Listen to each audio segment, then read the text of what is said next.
Everybody. This is Chevy Cool Lady. Come on in. We have an important talk today. Have you ever seen a semicolon tattoo? What does it mean? Let's talk about self unaliving. This is a very touchy subject, and I do not want you to be triggered by the subject at all. While we won't be graphic, this topic can be triggering to many, and I suggest that if it is to you, that you opt out of this talk. However, if you are struggling with perhaps mental illness or depression, thoughts of self unaliving, or any self harm at all, please join us. We're here to help you. My name's Chevy Cool Lady, and today is a brand new day and a day I want to encourage you. I also want to spread awareness because this is one of the hardest topics that we can have today. It's so harmful and so devastating when it happens that I think we need to talk. I think we need to talk about it. So come on in, grab your coffee, friends, and let's have this chat.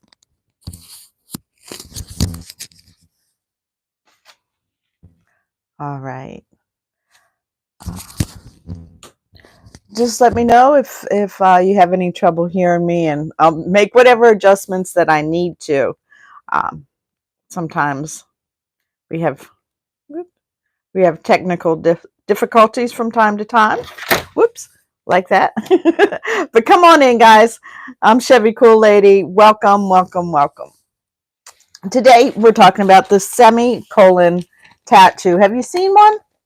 Well, I read about it today. I saw someone had posted a kind of a receipt. They're a server, and they posted a receipt that had a little message from their customer on it, and what it said was basically, thank you so much for making this meal wonderful. We noticed you had a semicolon tattoo, and we want you to know how very glad we are that you were here to serve us tonight.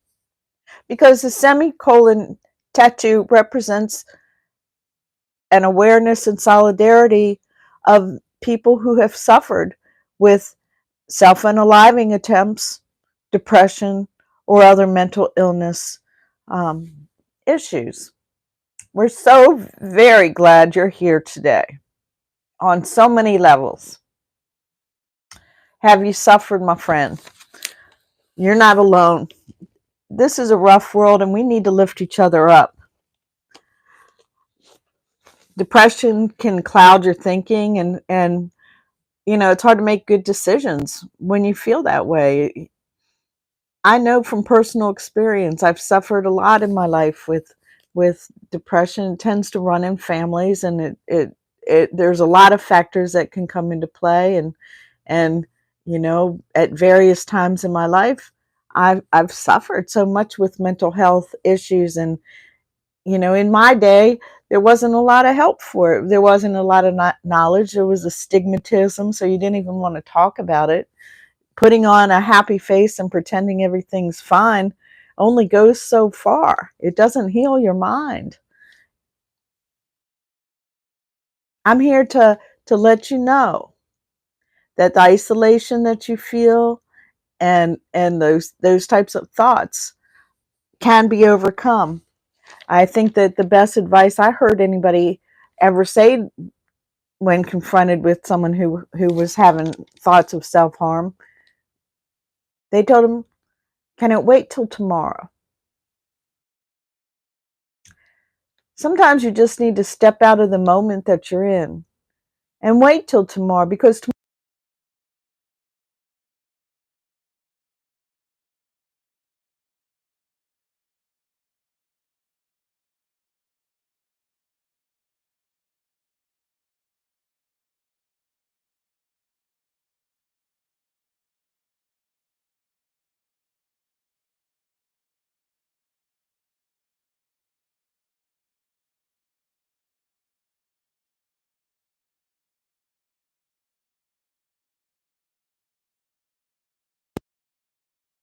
Sorry about that. I think I ran out of juice. Luckily, I have two. Can you hear me okay?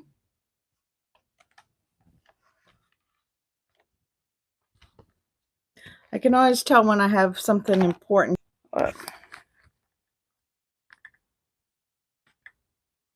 Okay. Oh, thank you so much. I felt like this is such an important message that I wanted to get up and get dressed and put some makeup on for you guys. I want you to know how important you are to me. I love you so much. All right. So what we're talking about is the semicolon tattoo. The semicolon tattoo. And this actually started from a project called this Project Semicolon. I want to first just give you a self-unaliving prevention number you can call, just uh, just as an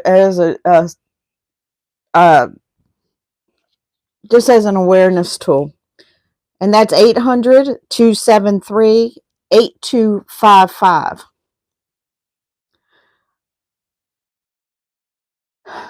Okay, so what's the purpose of Project Semicolon? Its message has everything to do with affirmation, solidarity, self-unaliving, depression, addiction, and other mental health issues. There was a woman named, or is a woman named Amy Blewell. In 2013, she experienced several traumatic events in her life. She was essayed, and her father committed the final act. And she was devastated by both of these things that happened, and she herself began really struggling with her own mental health and feeling of um, uh, of low self-esteem and self-worth. Just so you know, I'm 62 years old. I'm the mother of 7 and the grandmother of soon to be 14. I thank you so much for joining me today, and I appreciate all your beautiful faces. We're all beautiful and we're all valuable inside, and that's why I'm here to say that. We don't put up with bullying in the chat.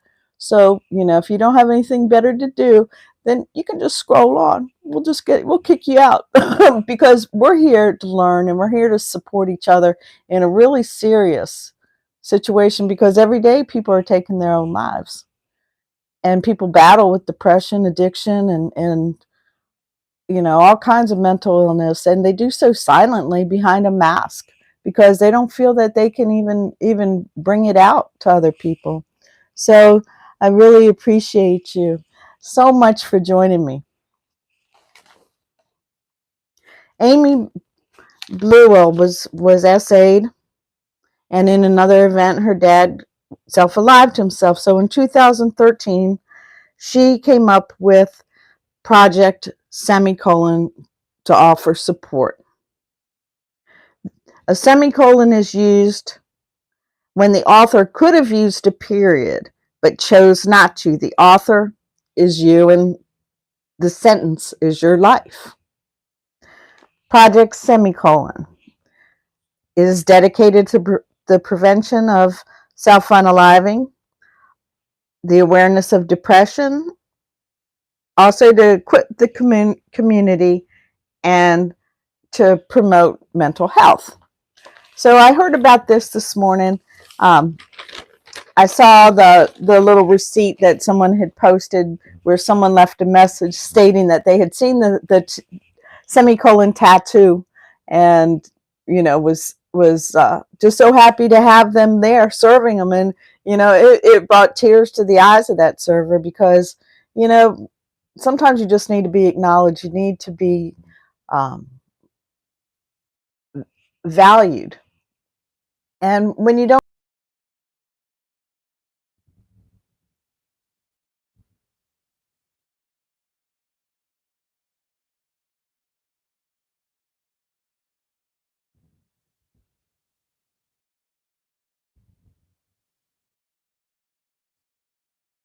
Okay, sorry about that. sometimes people get into the chat just to spread some kind of agenda for themselves, and I'll just boot them out. I'm just figuring out how that works, because if you're coming here, to be encouraged, that's what I hope to do for you today. I really care about you, and I don't want to see anybody in a bad position. So, depression clouds our heads, and uh, we don't think clearly when we're depressed, do we? Sometimes we hear thoughts that make us feel like our friends, our family, people we love the most would be better off without us. But the truth of the matter is that self-unaliving leaves catastrophic results in the people's lives that you leave.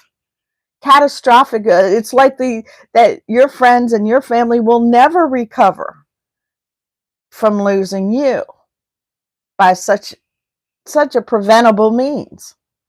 There's always the thought, man, if I had done something different, if I had been there, if I had picked them up, if I didn't let them go there, if this and if that, and living in a world of constantly rehashing to wish and make and hope that reality wasn't true.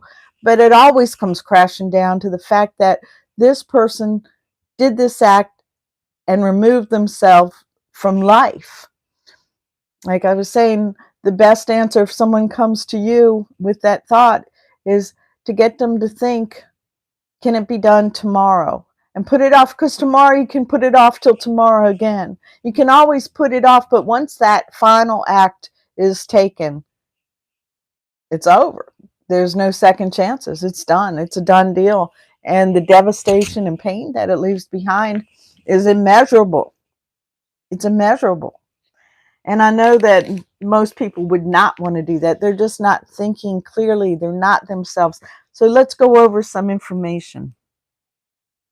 Mental health is a real struggle these days, and fear is such a plays a big part of it. The media is constantly bombarding us with all kinds of fears. Right now they're spreading the words about the drones and making people just crazy with it, and I'm not going to get off on the subject. I'm just saying that there's always some kind of fear mongering, some new virus, some, attack somewhere. The world's at war. The world's on fire. There's drought. There's famine. There's all these things all the time. And it can really build up the pressure, and you can internalize it and feel like, man, I'm just overwhelmed and I can't even handle this, and it's understandable. But I want to give you 10 reasons to stay alive.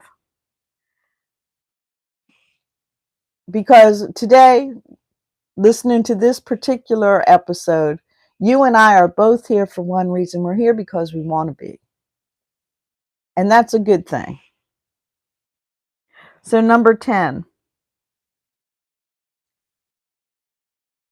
I don't feel I'll be missed.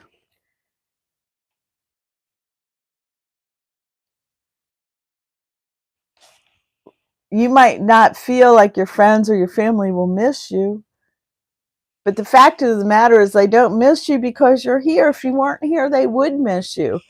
So that's not a real good reason. That's why it's number 10. 9, because of mistakenly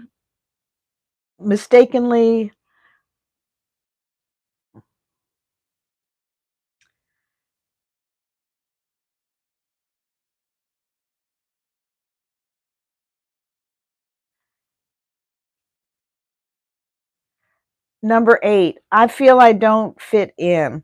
A lot of people don't feel like they fit in, and I never feel like I fit in. I very rarely feel like, oh, this is my tribe, this, and that's okay not to fit in. It means you're unique. You have your own set of gifts and talents, and it's all right. It's okay not to fit in. There's a lot of times that if you really consider the situation and the people around you, that maybe it's best that you don't fit in. It's all right.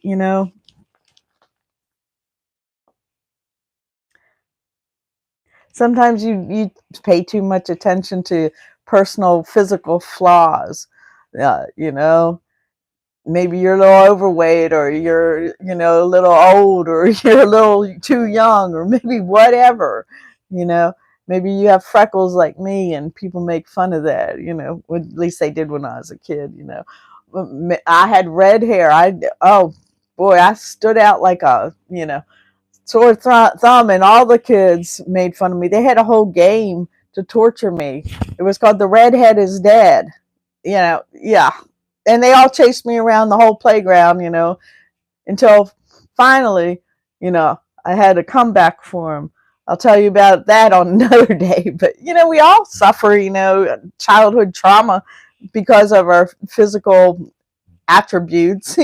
Later on we learn to accept these things, but sometimes it can leave such a bad image in you that you carry it into adulthood, and then you become overly self-conscious. Maybe you have skin problems, or stuff like that's treatable and it's workable. It's not the end of the world. A lot of people have physical issues, and it's certainly no reason to unalive yourself at all. Grab you a little coffee.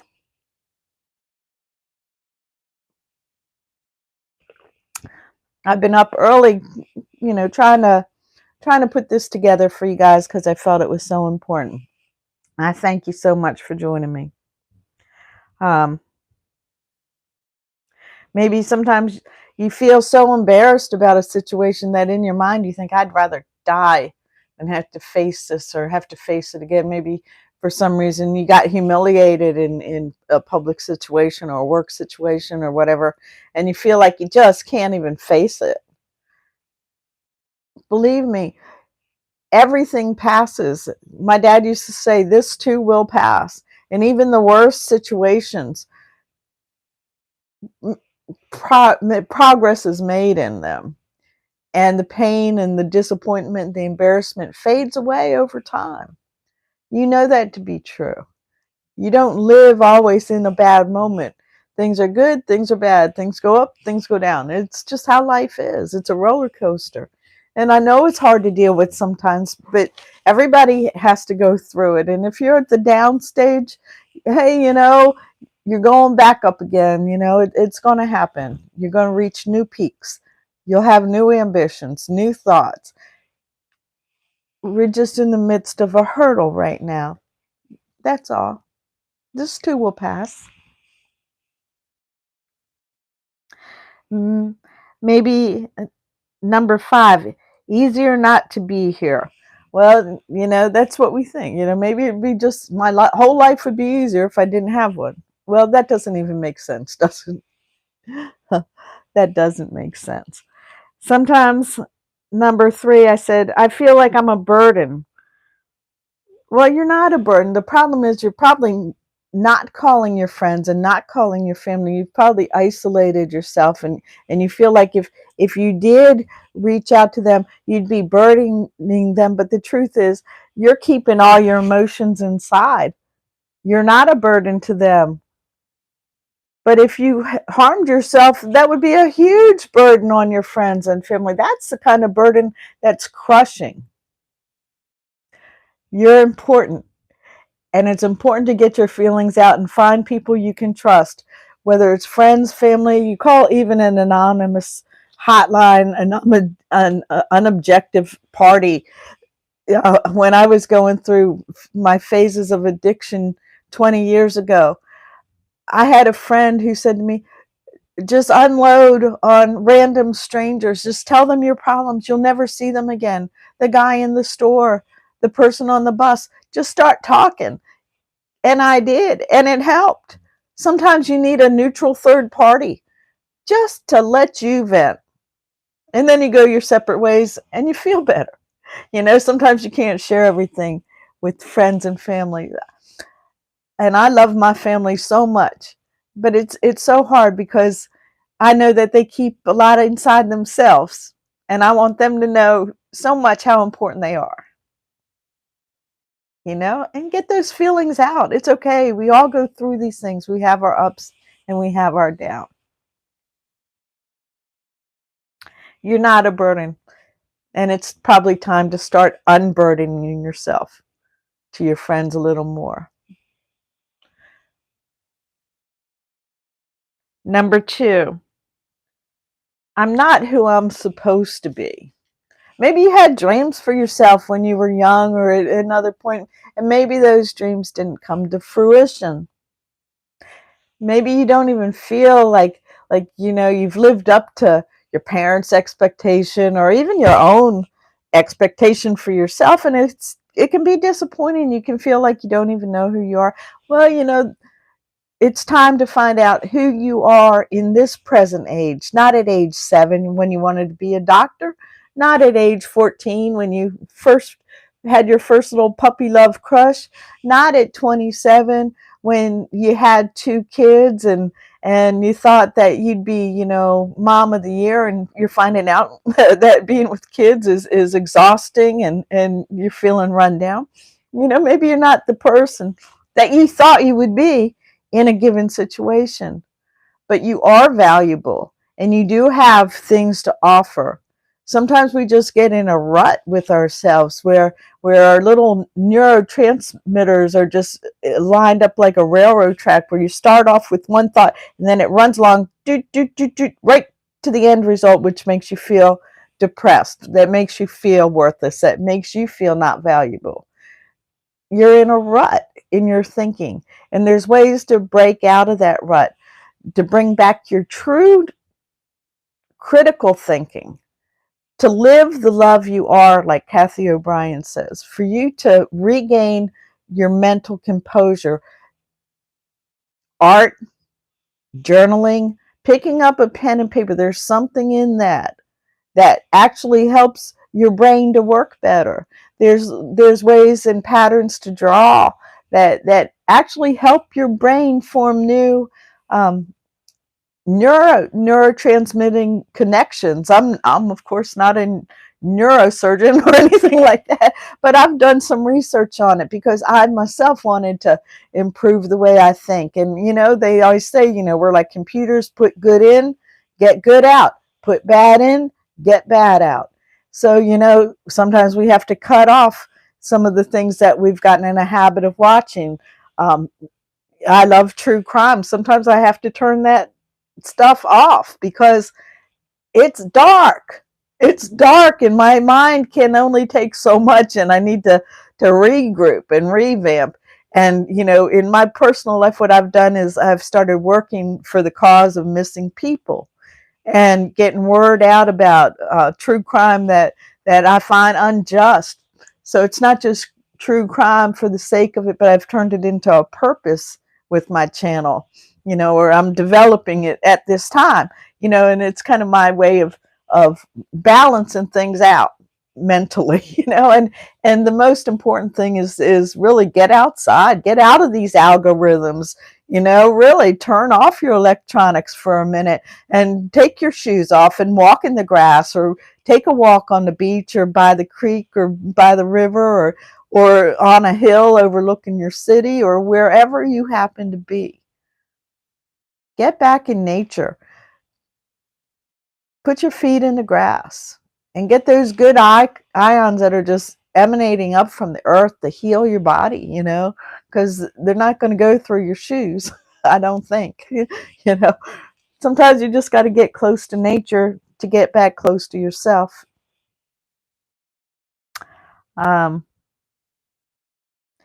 And the number one reason people want to live is I don't know. I don't know the possibilities of what's ahead. I don't know what's going to come. I don't know what my grandchildren are going to look like, or how my children are going to, continue to develop and pursue their goals that makes me happy, makes me rich. I don't know what the future holds, and that's good. It's all right. My future's in the hands of the Lord. If you're a believer, your heart is in the hands of the Lord, and your steps are ordered by the Lord. You might make your plans, but your steps are ordered by God. And, I want to encourage you, these are the last days and these are hard times, but there is a hope for your future, and your hope is in Jesus. And God is doing mighty things in this earth, and there is healing, and there is miracles happening, small miracles that just give you the courage and the faith to carry on, and large miracles where people are healed, and all these things are happening, and just like in the book of Acts. I was reading the book of Acts yesterday. If you want to feel good about your Christian faith, read the book of Acts. There's miracles on every corner, every page. People are being raised from the dead. People are speaking in tongues. People are being receiving visions from God, or being told, here, you go to the street called Straight, and there you're going to meet somebody. And when they go to that street, let me tell you this story, because this is good. This is Peter, I believe, was you know wherever he was ministering, and wherever they went, they'd get persecuted, and they'd leave the town, and they'd go on. But when they left, these miracles spoke for themselves, and everybody became believers. This is how Christianity spread, is they were being persecuted and run to another town, then that town would get saved, and they'd go to another town, and then that town would get saved. And it was frustrating to the Romans. They couldn't stop it. They couldn't stop it. It spread like fire. The people were ignited with the passion of God. And that's what we need in our lives. That's the purpose of God for our life, is to be every day walking and looking for the opportunities that God puts in our path, and things start getting exciting again, and there becomes a new purpose and a new reason to live, and testify to the people around you, because you don't know the struggles that they're in. You go to the grocery store, let that little cashier know that Jesus loves them. Let them know that you're available to them if they start to open up to you. Don't shut them down. Be that person that you need in your life to someone else. Give, and it shall be given unto you. That's what the Word of God says. So that's a promise you can depend on. I want you all to know, I think you're valuable, and I love you, and I want to see your best, and I'm here to straighten your crown today and help you to think right, because you are precious, and I want to see you at your best. So please like, please subscribe, and please share this good news. Please let me know in the chat what's going on with you, and I will answer you. Thanks so much for allowing me to be part of your day today. Y'all be blessed, and I'll see you later.